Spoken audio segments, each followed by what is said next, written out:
உணவே மருந்துன்னு சொன்னாங்க பெரியவங்க, மருந்தே உணவாகும் காலம் வர போகுதுங்க. முருங்க தின்னாக்க நோயோடி போகுமுங்க, பொருந்த சொன்னாங்க பொறுப்பாக கேட்டுக்கங்க. நீயும் நானும் இங்க 100 வருஷம் வாழணும்னா, நோய் நொடி இல்லாத தேகம் கொண்டு ஆளணும்னா, முன்னோர் சொன்னதையும் முறையா கேட்டுக்கணும்.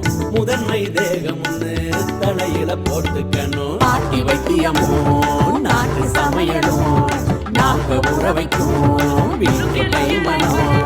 ஆறு சுவைகளை நானும் சேர்க்கணும், ஆரோக்கியமா வாழ அதுவே துணை வரணும்.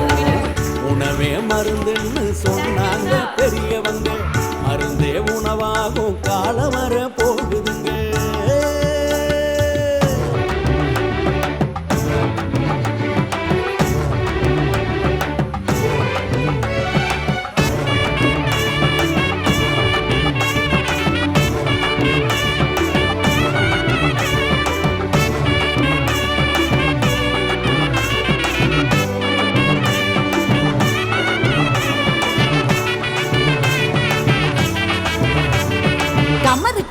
கடுக்கு முட்டாய் கடிச்சு திங்க, கடலை முட்டாய் வாய் மணக்கும், சூட முட்டாய் வலிந்து வரும், தேன் முட்டாய், கிழந்த பழம், கொடுக்கா புளி, உப்பு போட்ட ஒட்டு மாங்க, கலாக்காய், கொய்யாக்கா, கட்டி விற்கும் பனங்கிழங்கு, பொட்டு கடலை, பொறி உருண்டை வாங்கி தின்னு பாரு, வாழுங்கால 100 100.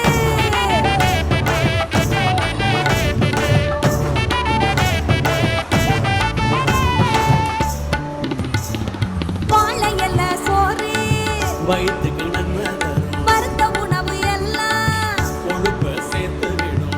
பழமும் காய்கறியும் பாதி நோய் தீரும், பருப்பை சேர்த்துக்கிட்டா புரத சத்து வரும்.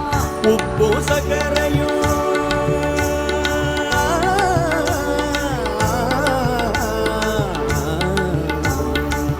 உப்பு சர்க்கரையும் அளவை குறைச்சிக்கணும். உள்ளூரி விளைகின்ற உணவை புசிச்சுக்கணும். தூய தேகம் வேணும்னா மதுவை தவிர்க்கணும்.